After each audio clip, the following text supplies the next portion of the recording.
Le parc du château de Rambouillet. Demeure des rois, résidence présidentielle. Le domaine de Rambouillet, justement, ne fait plus partie des résidences présidentielles depuis 2009.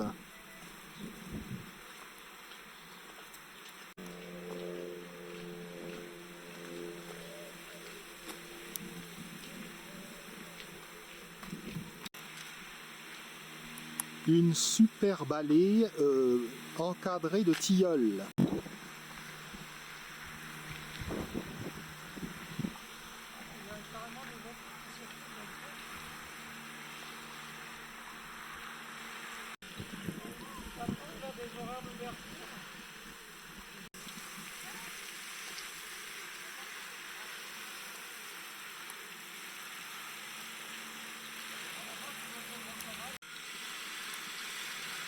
Les tilleuls sont défleuris.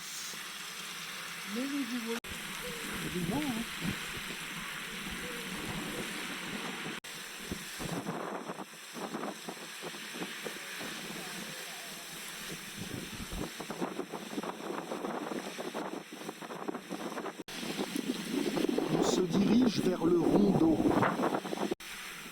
une des tourelles du château que nous verrons tout à l'heure. Tu la vois où là? Bonheur de parcourir les jardins français.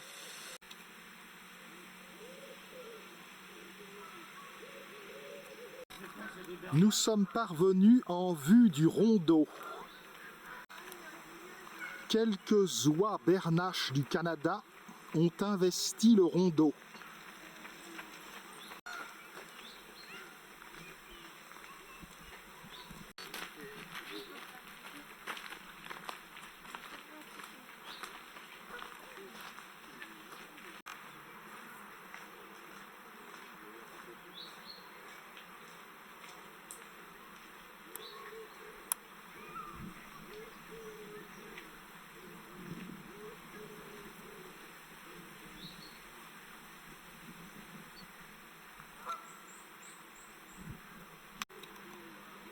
Il y en a carrément une vraie colonie.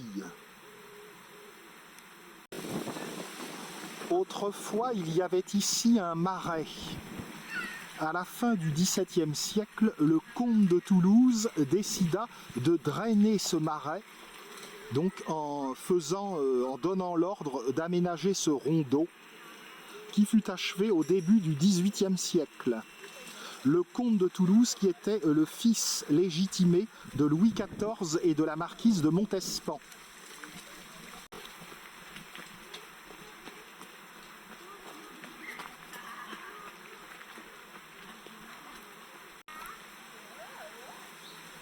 Elles ne savent pas lire français.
Rambouillet, un domaine qui était apprécié par le roi Louis XVI.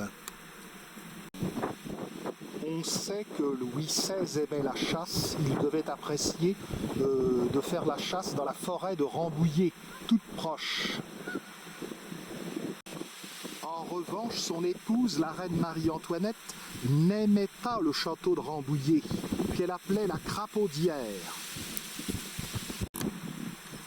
Et c'est pour cela que Louis XVI a fait construire une laiterie, que nous verrons tout à l'heure.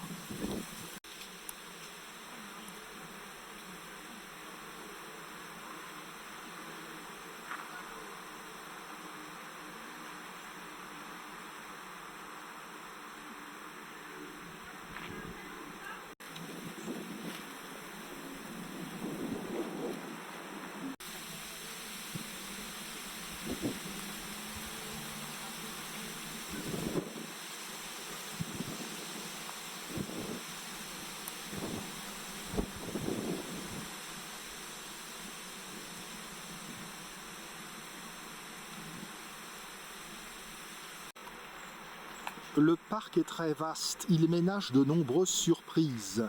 Jardin anglais, jardin à la française, chaumière aux coquillages, grotte des amants, grand canal.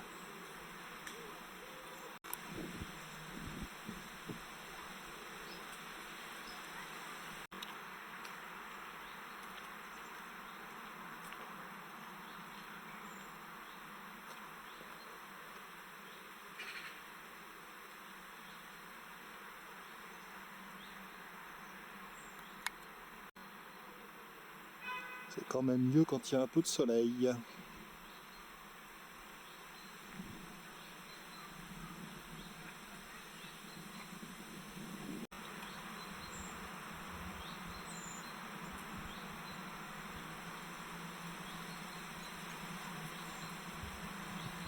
C'est vraiment la belle vie.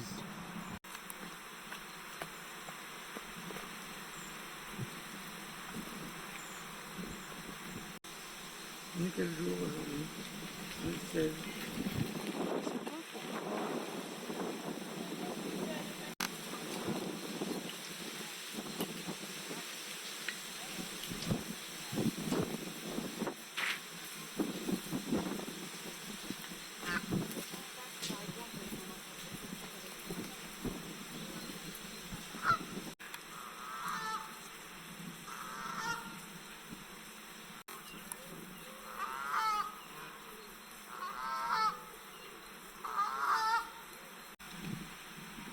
Par ici, c'est le jardin à la française.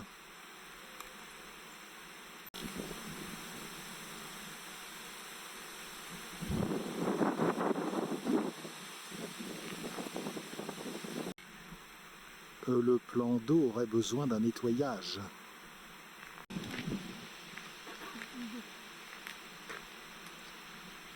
Marche pas sur les pelouses parce qu'il y a des portes de chien.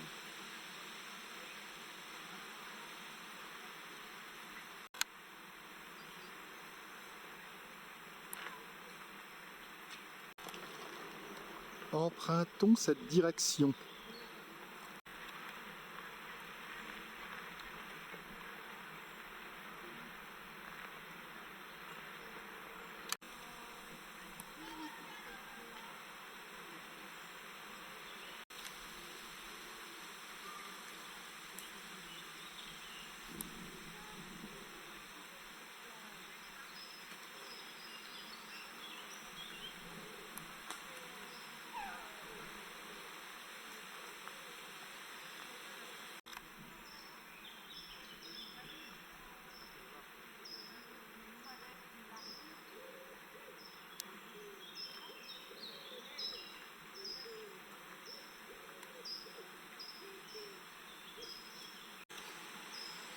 Dans cette direction, nous allons pouvoir voir le grand canal et le tapis vert qui est dans sa continuité. Est-ce que Panoramix serait venu cueillir du gui?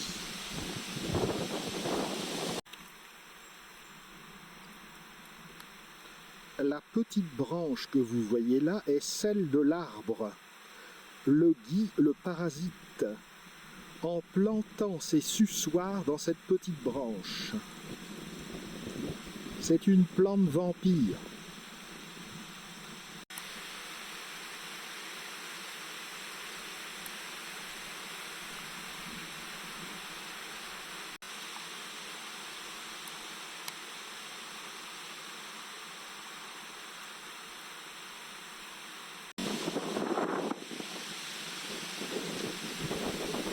Claude Monet en aurait fait ses délices, même s'il n'y a pas de nénuphar.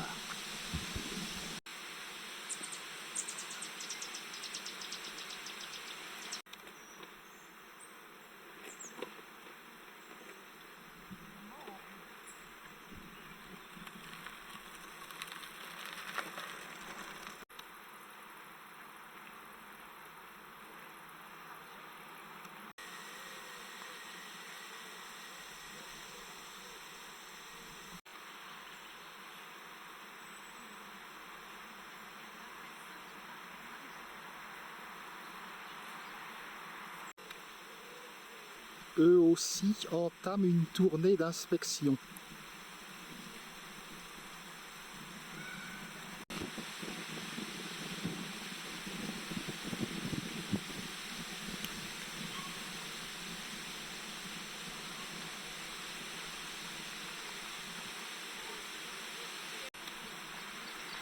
La laiterie de la Reine a été construite par Louis XVI pour Marie-Antoinette. Quant à la chaumière aux coquillages, elle a été construite par le duc de Penthièvre pour la princesse de Lamballe.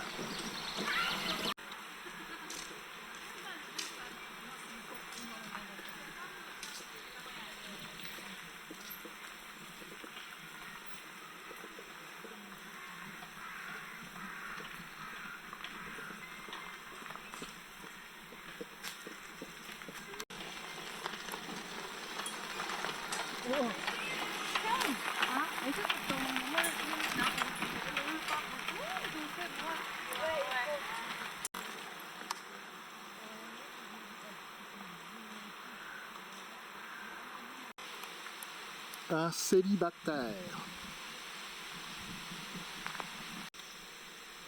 Salicaire.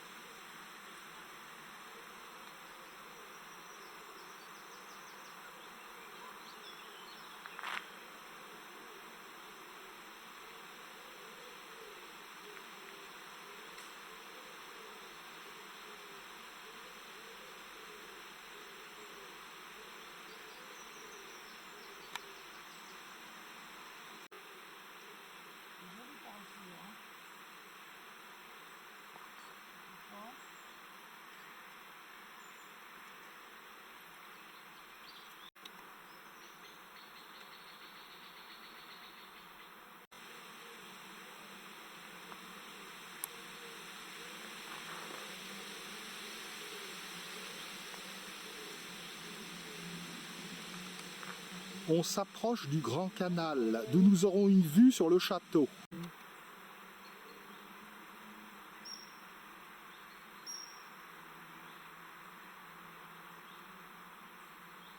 Ah oui, c'est carrément une...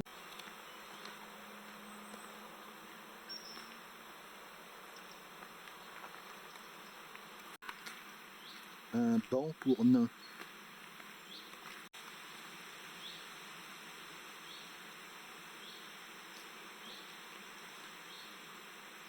Superbe jeu de lumière et reflets.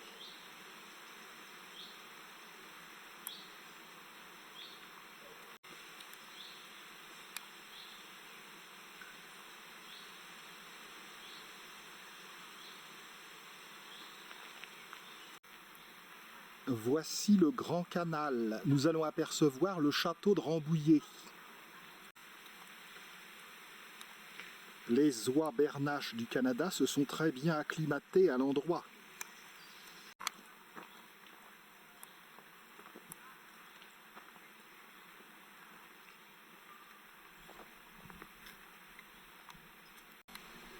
Le tapis vert se situe dans le prolongement du Grand Canal. Voici l'extrémité du Grand Canal. Et voici le château de Rambouillet.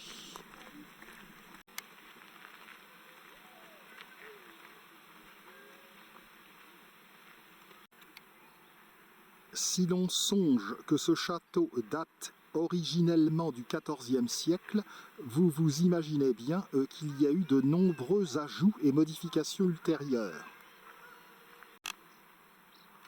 C'est à Rambouillet que le roi François Ier est mort le 30 mars 1547.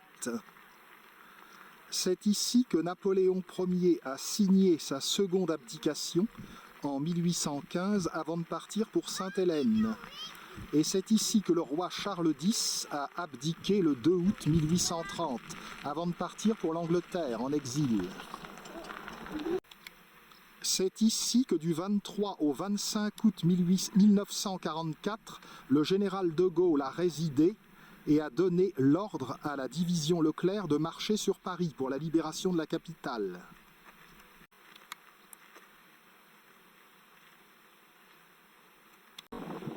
Plus proche de nous, le château de Rambouillet a servi de lieu pour recevoir des chefs d'État étrangers. On peut citer par exemple les noms de Hosni Moubarak, l'Égyptien, Konrad Adenauer, l'Allemand, Nelson Mandela, le Sud-Africain, Boris Yeltsin, le Russe.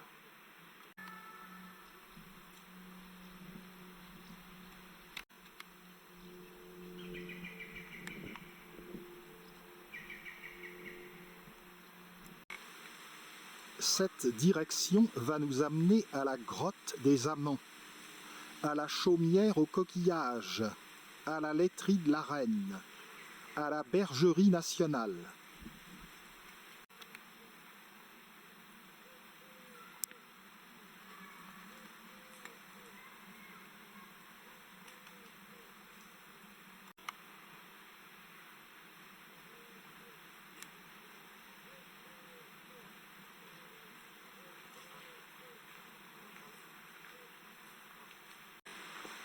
Pour en revenir au roi chevalier qui est mort en 1547 à Rambouillet, on dit qu'il serait mort de syphilis et que c'est sa maîtresse, la belle ferronnière, qui lui aurait communiqué cette maladie. On dit que ce serait le mari de la belle ferronnière qui se serait infecté volontairement pour transmettre à son royal rival cette maladie mortelle. Face à nous, l'île des Festins.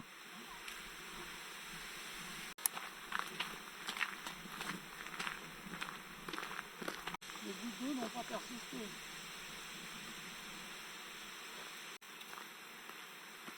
Le parc doit être bien beau également à l'automne. Quant au printemps, il accueille de nombreuses jonquilles.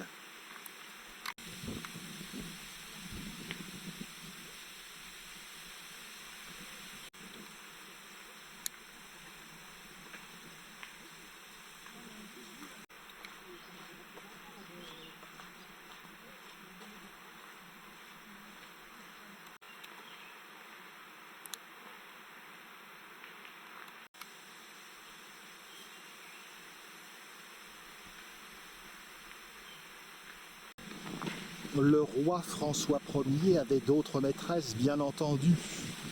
Peut-être avez-vous entendu parler de Anne de Pisseleu, duchesse d'Étampes.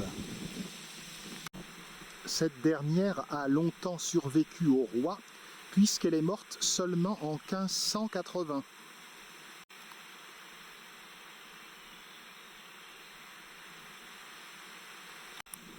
Moi, si j'avais connu une belle ferronnière, je ne serais pas venu mourir au château de Rambouillet, mais il aurait quand même fallu que je me prenne dans la fesse une piqûre de pénicilline. Pour en revenir à la syphilis, ou vérole, elle est due à une bactérie, le Treponème pâle. Il ne faut pas confondre la vérole ou syphilis avec la petite vérole ou variole.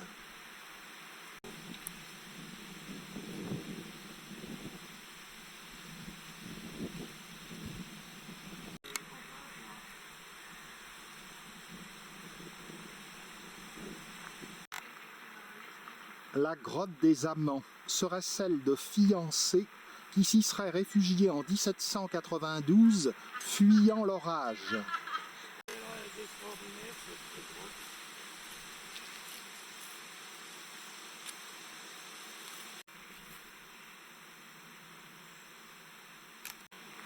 De ce côté, c'est le jardin anglais qui est planté de nombreuses espèces exotiques. Voici par exemple un bouquet de bambous.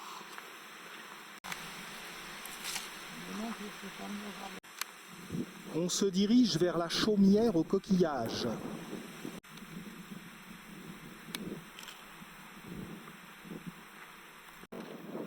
Où l'on voit que le parc de Rambouillet est très vaste.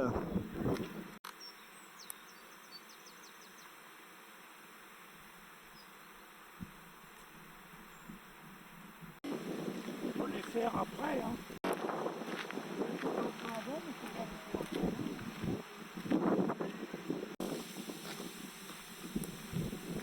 Tu la vois la chaumière de la hauteur?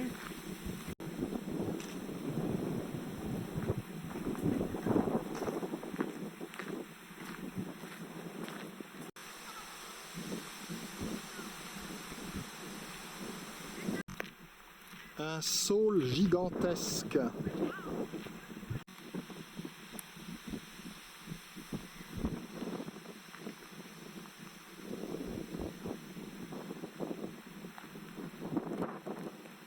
Ça c'est Ice News.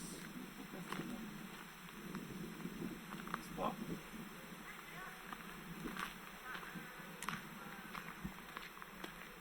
Marronnier d'Inde. Très austère à l'extérieur, la chaumière au coquillage est très raffinée à l'intérieur. Elle a été construite donc par le duc de Penthièvre, qui était le fils du comte de Toulouse, pour la princesse de Lamballe.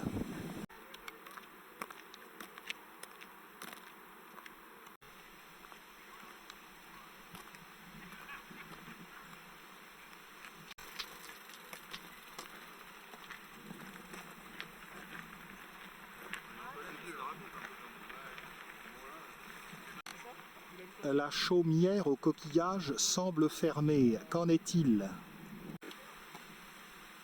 Il fallait s'y attendre. On verra un peu plus tard, peut-être cet après-midi, on ne sait pas.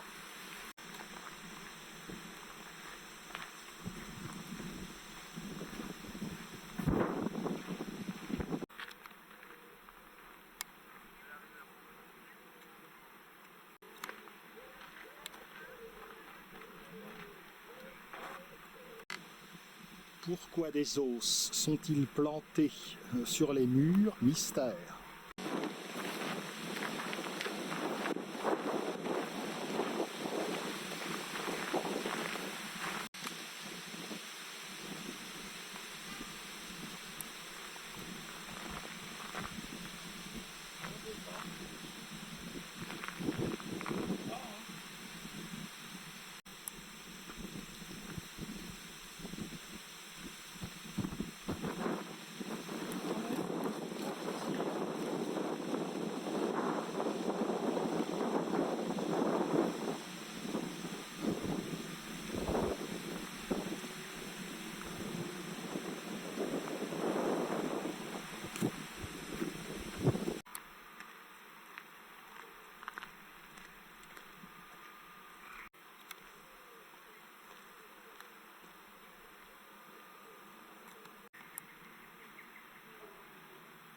Oui, je pense que c'est ça.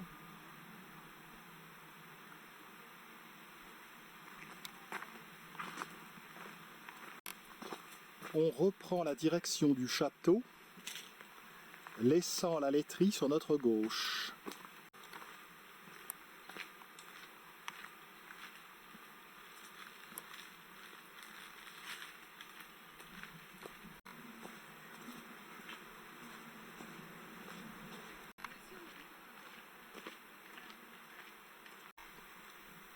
La laiterie a été créée en 1785 pour Marie-Antoinette. Il y a de la taupe ici.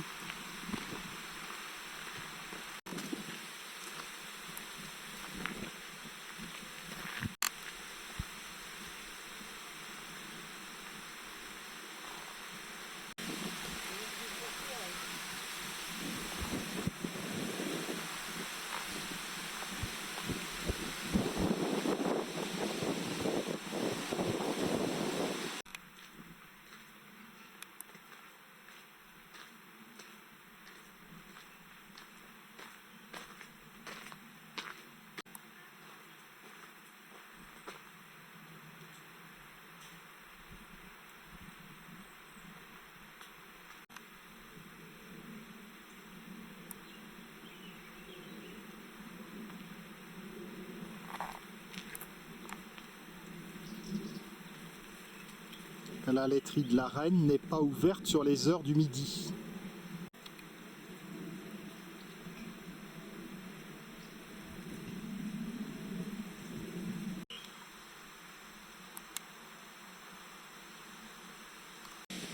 Bien, si nous avons le temps, en soirée, après la visite du château, nous verrons cette laiterie.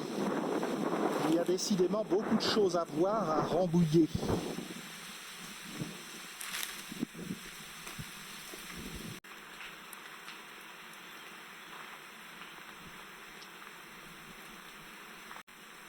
Dans la direction de la grille de Penthièvre et du château.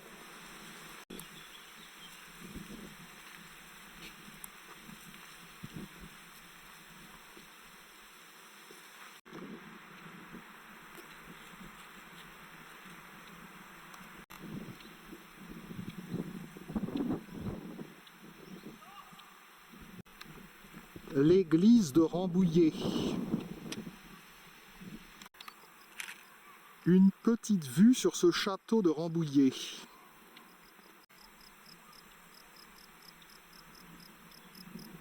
Nous allons arriver à la grille de Penthièvre.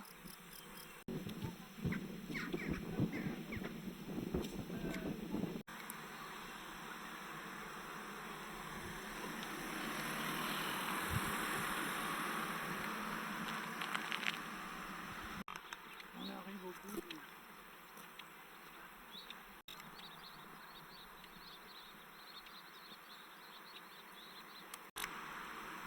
La porte de Penthièvre.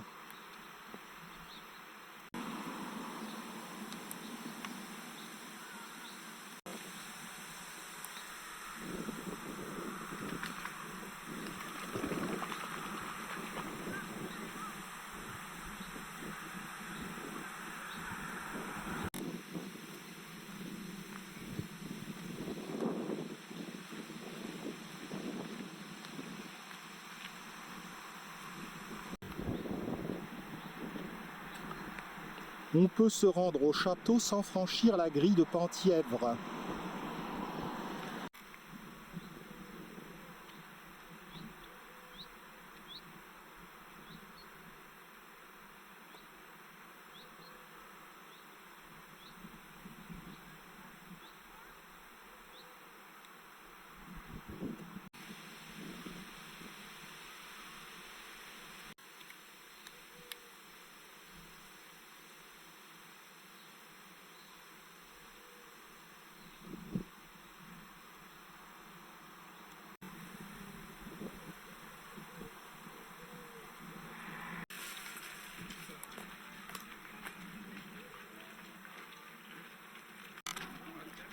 C'est dans cette tour, dite tour François Ier, la partie la plus ancienne qui reste du château, que serait mort précisément le roi chevalier le 30 mars 1547.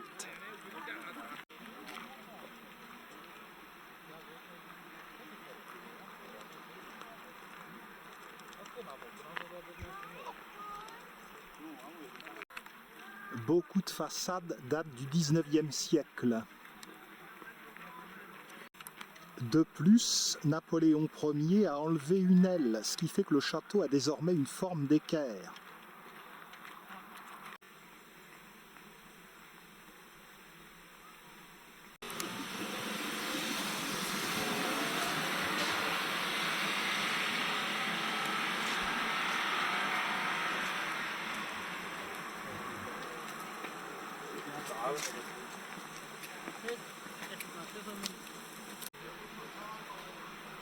Après un déjeuner bienvenu qui nous a permis de filmer la place de l'hôtel de ville, retournons voir le château.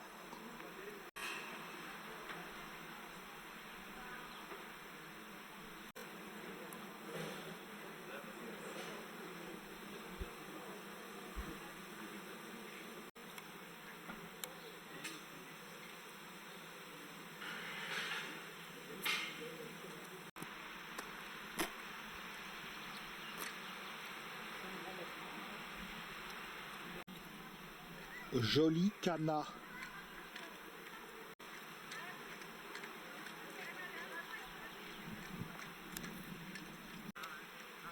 Cléum.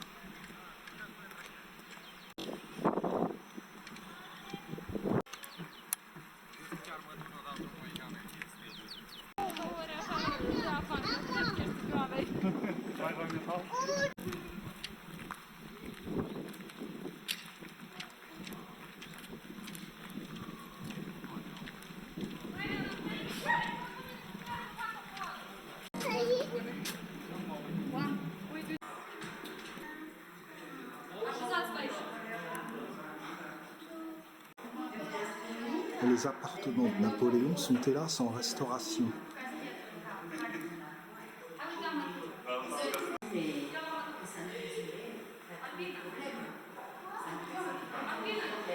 Du coup, elle lui a expliqué qu'il y a 6 ans à peu près, elle a ouvert le premier hospice québécois. Qui commence à faire de la soupe qui donne aux pauvres de Rambouillet. Je suis sûre qu'on va finir par l'appeler le prince des pauvres. Il est tellement...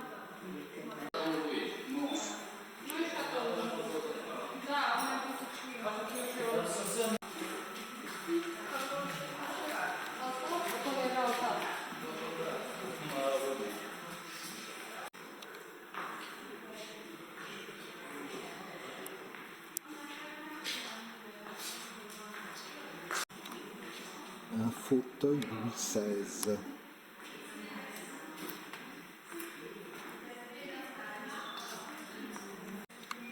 Cette rotonde est couplée à une chapelle.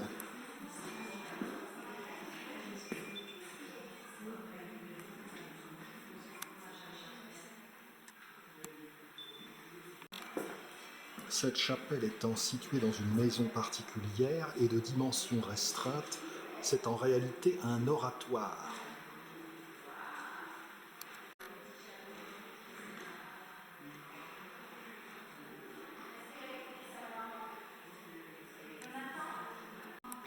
Cet endroit est l'appartement d'assemblée aménagé entre 1730 et 1736 par le fils de Louis XIV, le comte de Toulouse. Le duc de Poitiers les connaît toutes par cœur. Je connais 6 ans de sénéchal. Une lecture agréable, mais utile et sérieuse. Ce qui est d'accord avec ça. Alors, lesquels connais-tu?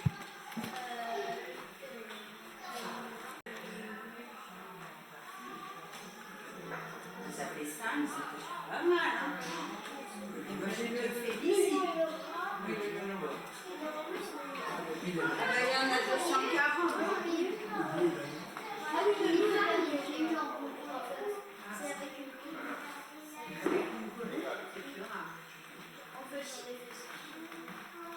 En tout cas, ces femmes, on les aimait tellement qu'on les représentait sur les fauteuils. Vous les avez peut-être. Les fauteuils comportent des représentations des fables de La Fontaine. Un os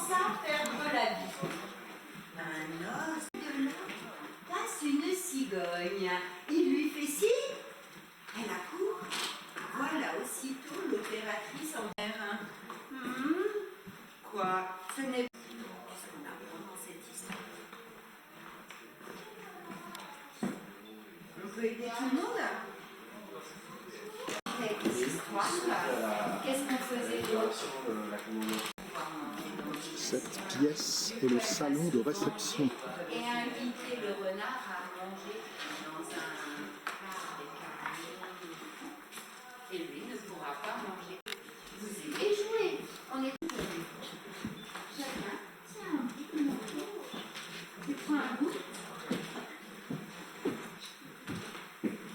Allez, un pour tout le monde. Je vais le reprendre. Voilà. Alors, on va faire un grand sac. Voilà, on va faire un cercle pour moi. Un verre. Ah bah voyons, chacun y va de son petit désir bleu-gris. Ça marche quand même. Hein. Voilà. Moi aussi, mais c'est en fait, Ça glisse. voilà, comme on C'est est le temps de se mettre en place. Gel. Mobilier d'époque Louis XV. La pièce suivante est le cabinet de travail du président.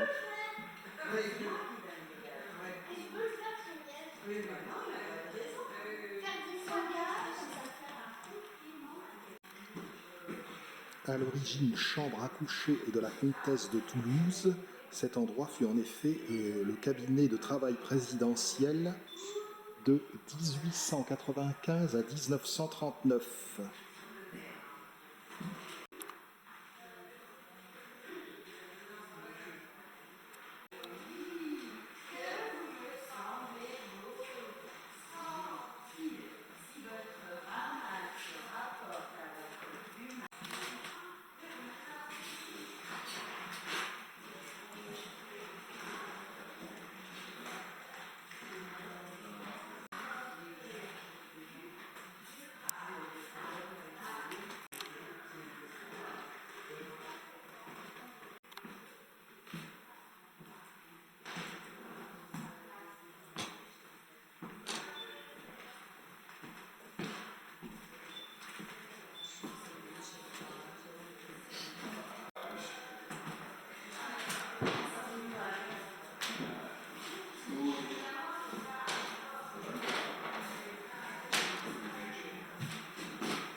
Cette pièce était le boudoir de la comtesse de Toulouse.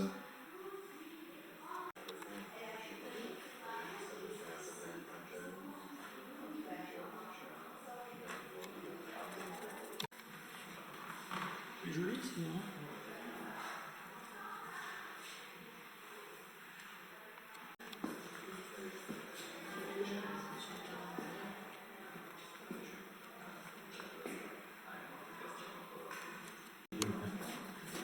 Belle vue sur le grand canal, le tapis vert, les jardins à la française.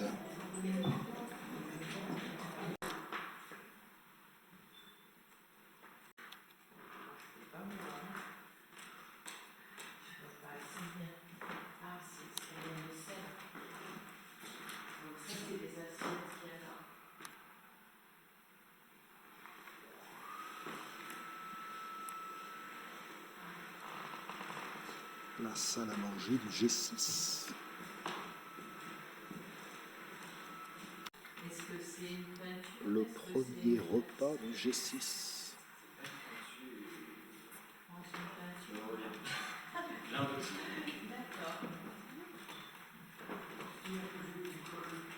C'était le 17 novembre 1975. Les grandes, ce sont des tapisseries.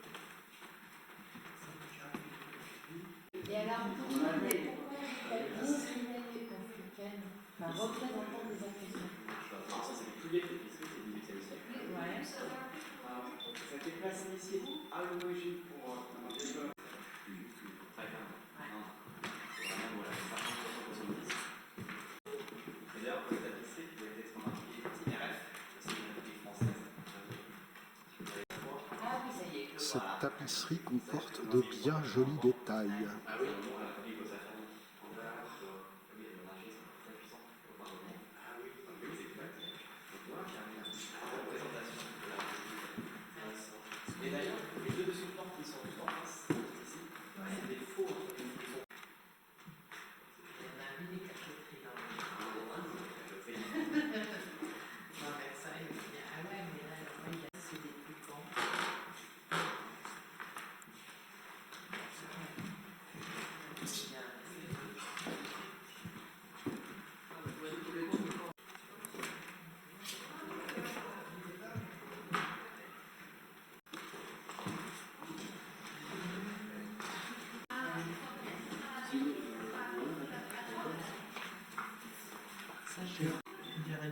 bâtiment en petit.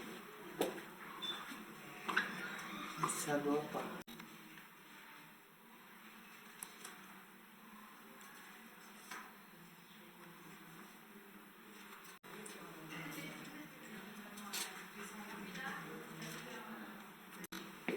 Au rez-de-chaussée, nous pénétrons dans la salle de marbre de Jacques d'Angennes. Marbre gris et rouge. Vestige le plus ancien du jardin, 1699.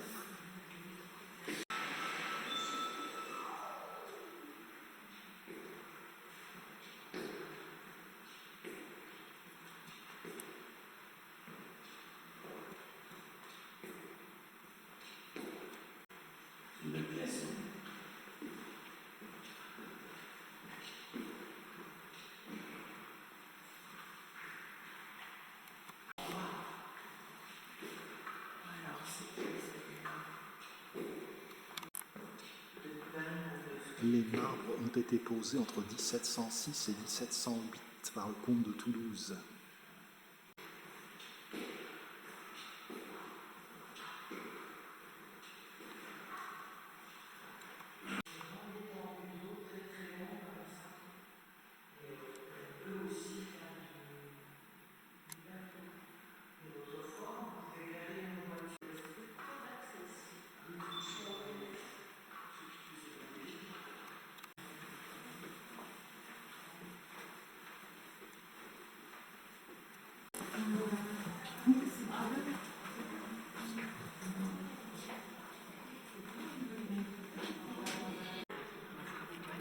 Une visite dont il est regrettable qu'elle ait été amputée par la visite des appartements de Napoléon, en restauration. On peut voir de l'extérieur la salle de bain.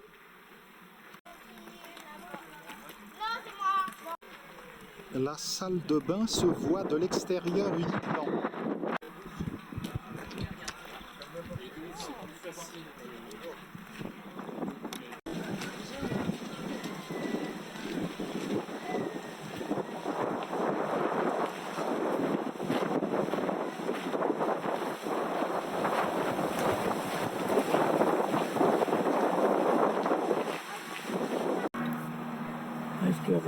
On ne voit pas grand-chose à travers les vitres. Tu l'as dit.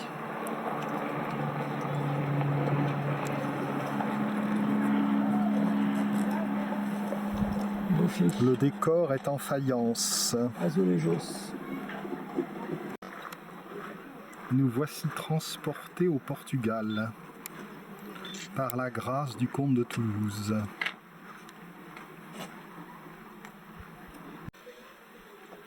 Il faut avouer que cette vision extérieure de la salle de bain est de très mauvaise qualité.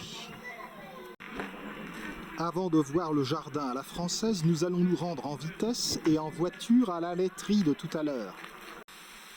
Nous voici revenus à la laiterie de cette brave Marie-Antoinette. A-t-elle dit à Louis XVI quand il lui a offert, c'est à en perdre la tête.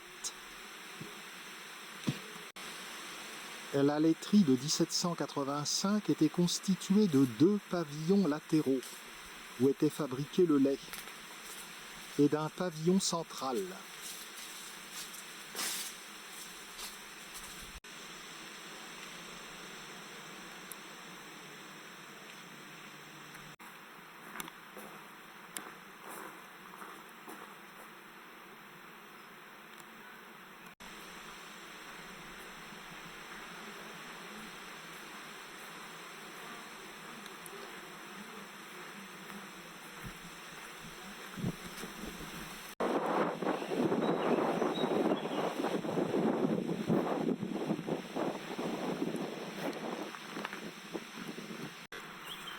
Le pavillon central.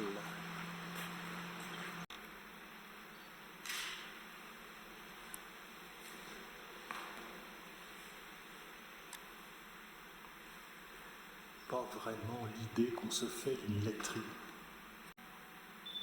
La rotonde est surmontée d'une coupole à caissons et rosaces.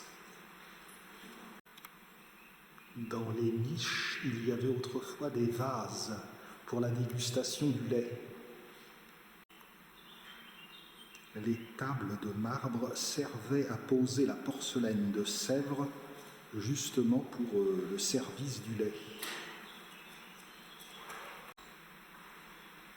Le dallage date du Premier Empire, de même que la table de marbre. Le premier dallage, en fait, comportait les chiffres de l'empereur Napoléon Ier. Il a été remplacé par cette étoile rouge sous la Restauration.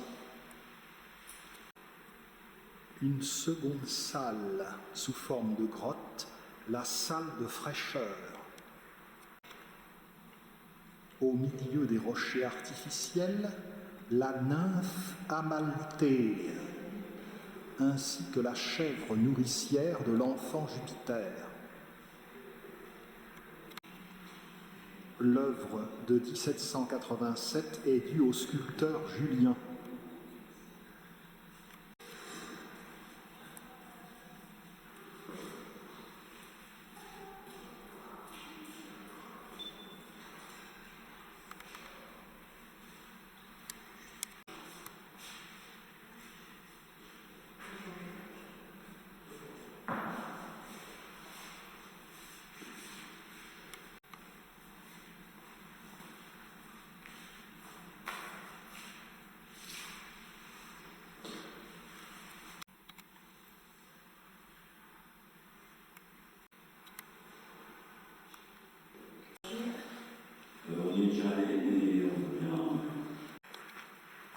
À présent, retournons à la maison aux coquillages, la fameuse chaumière. Nous voici revenus à proximité de la chaumière.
C'était vraiment ce qu'on peut appeler un endroit remarquable. À présent, nous allons aller voir la bergerie nationale.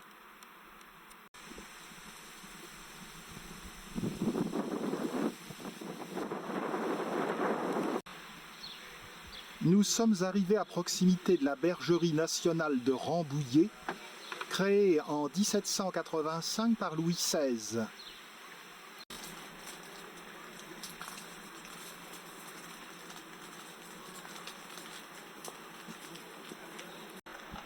Regardons la cour royale qui se trouve ici. La bergerie nationale fondée par Louis XVI a été maintenue par la Révolution.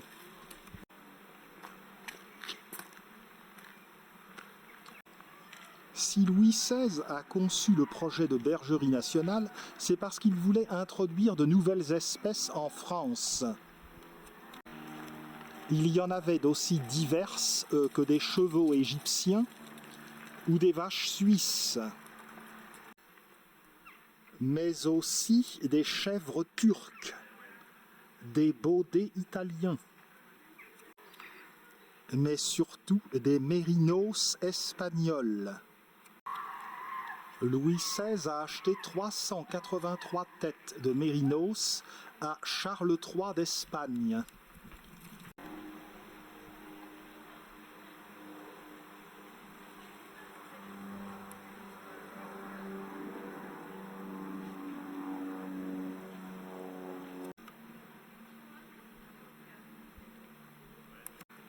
Après un voyage de plusieurs mois entre la Castille et Rambouillet, les mérinos se sont très bien acclimatés ici. Donc j'ai dit que la Révolution avait sauvegardé ce travail de Louis XVI, et en 1804, Napoléon Ier a augmenté l'élevage et a créé d'autres bâtiments que nous allons voir, la partie impériale, après cette partie royale. Voici les mérinos, prototype idéal du mouton à laine fine. La Bergerie nationale a pour but 6 missions. L'apprentissage et la formation de jeunes qui se destinent au métier de l'agriculture et de l'élevage. L'animation auprès des 100 000 visiteurs touristiques pour les sensibiliser précisément au domaine de l'agriculture et de l'élevage. Troisièmement, la préservation des patrimoines bâtis, naturels et vivants. Quatrièmement, le bio. Cinquièmement, l'appui à l'innovation. Et sixième mission, une mission d'organisation, car il s'agit d'apporter une logistique pour l'accomplissement de toutes les autres missions.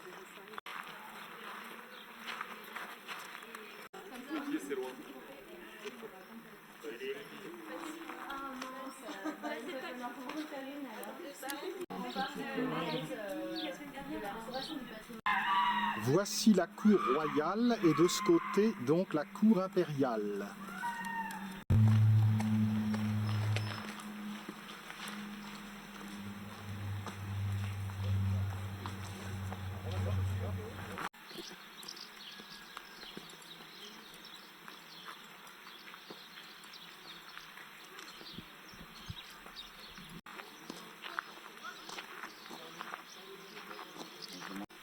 L'endroit comporte une ferme pédagogique qui est la plus importante d'Île-de-France.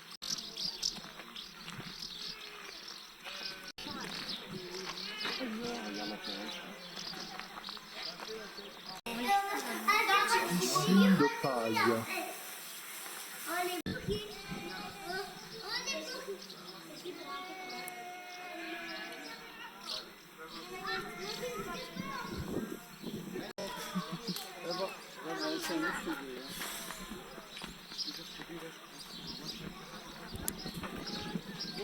Oh, bah lui il est prêt à manger en fait, c'est pour ça qu'il aime bien.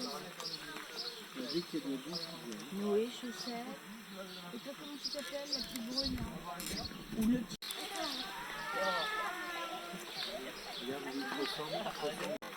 Allez, on le laisse dessus pour l'instant.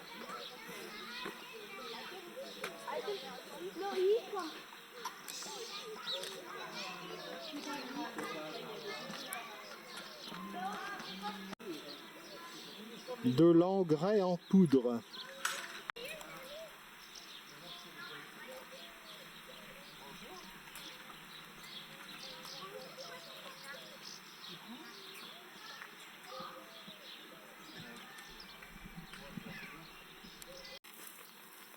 C'est l'heure de casser la croûte.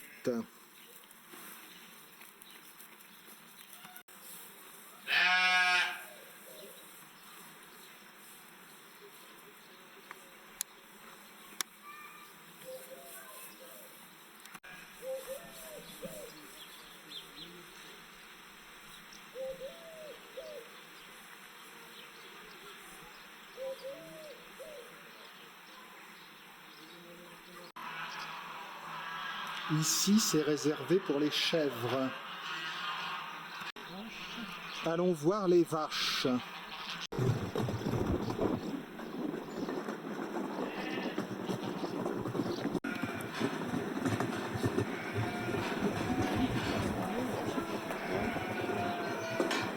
Un joli alignement.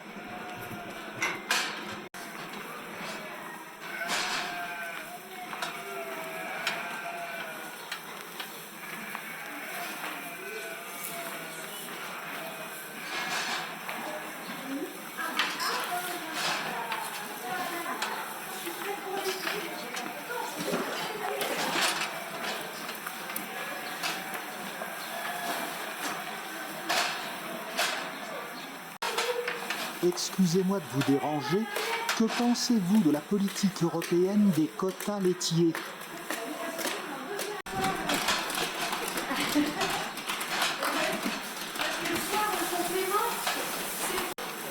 Voici Entrecôte, la plus sympa de la bande.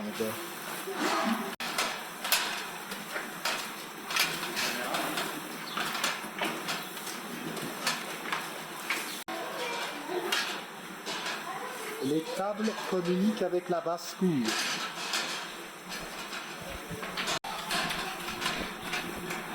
On ne peut pas dire que notre journée n'aura pas été variée. Entre les jardins, les lambris du château et la ferme,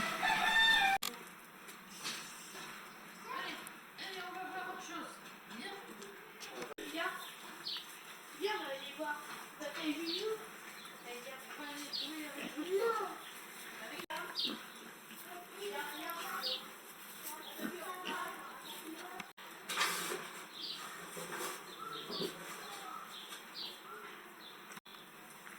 à l'abri de Maître Renard, mais il faut quand même aimer vivre enfermé.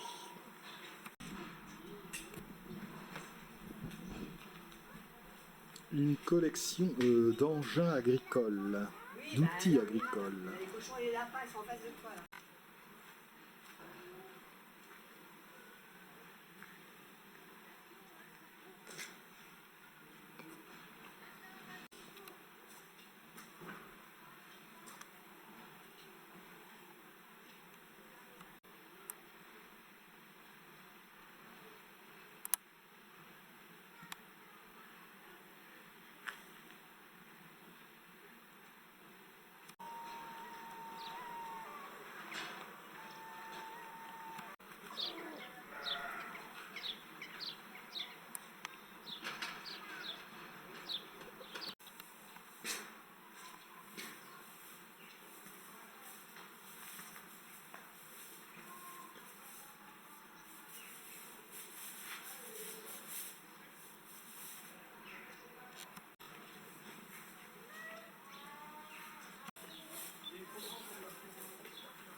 Un intrus.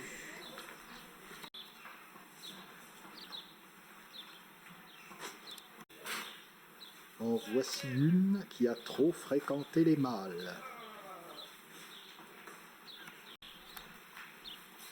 Les bâtiments royaux vus depuis les bâtiments impériaux.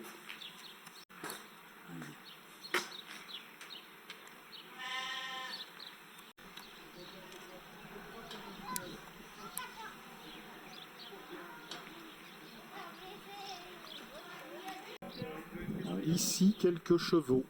C'est quoi? Rappelez-toi.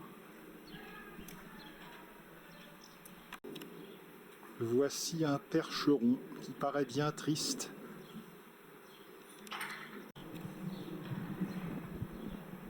Un peu comme moi.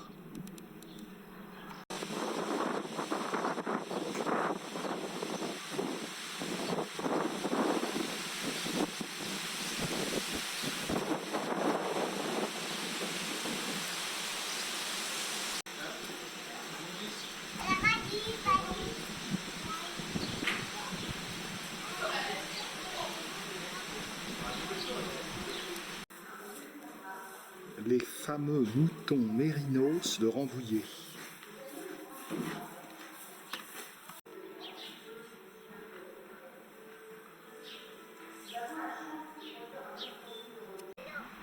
Pour clore la journée, retour au château et nous allons voir les jardins à la française.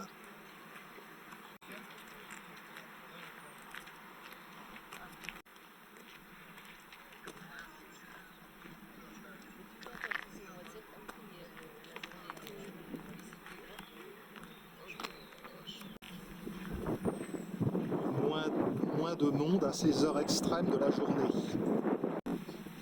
Esculape.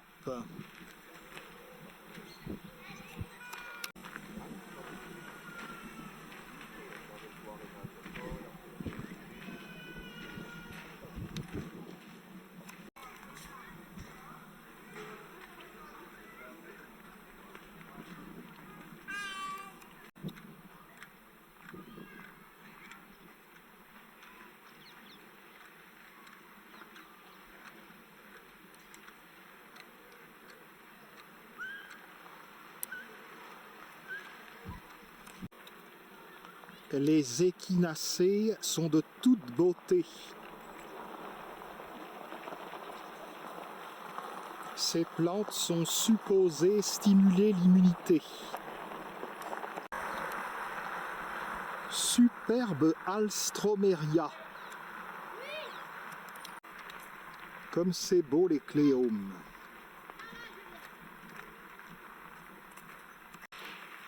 Et il y a plusieurs couleurs au catalogue.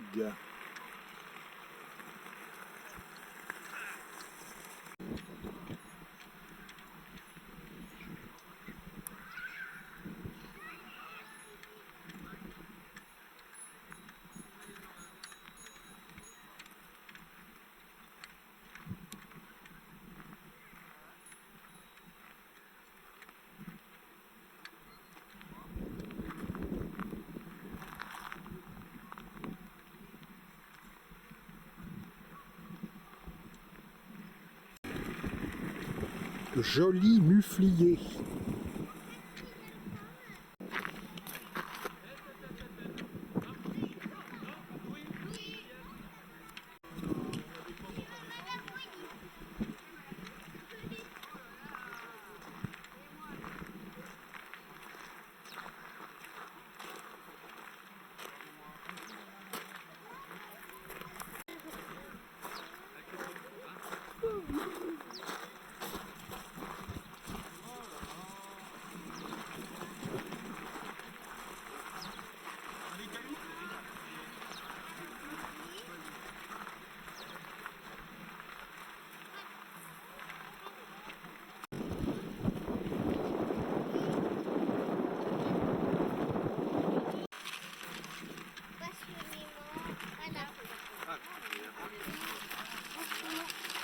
Passionnément.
Un vrai feu d'artifice.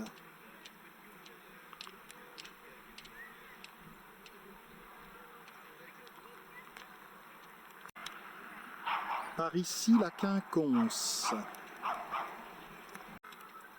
La quinconce a été conçue vers 1710 pour le comte de Toulouse, fils de Louis XIV, et de Madame de Montespan. Il est planté de tilleuls de Hollande.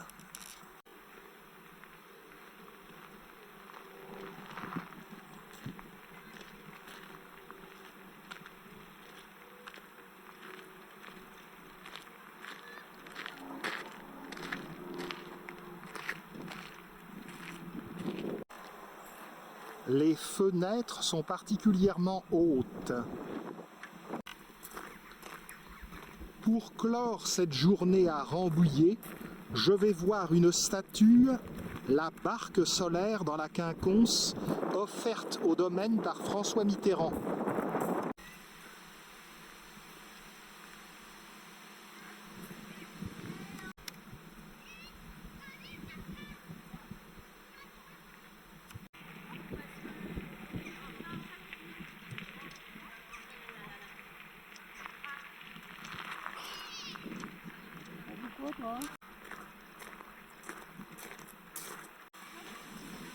Je croyais qu'on disait une quinconce, mais vérification faite, le terme est masculin. Pénétrons donc dans le quinconce. Et voici donc la barque solaire du sculpteur Carrel.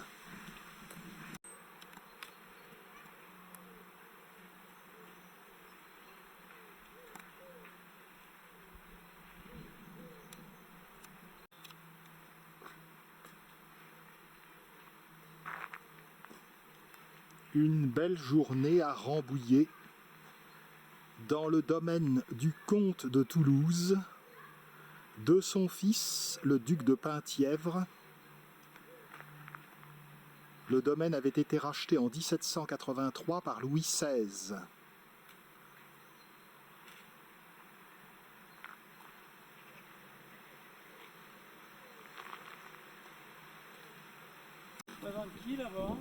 J'aurais voulu un tour d'horizon plus complet avec la visite des appartements de Napoléon, mais ça n'a pas été possible.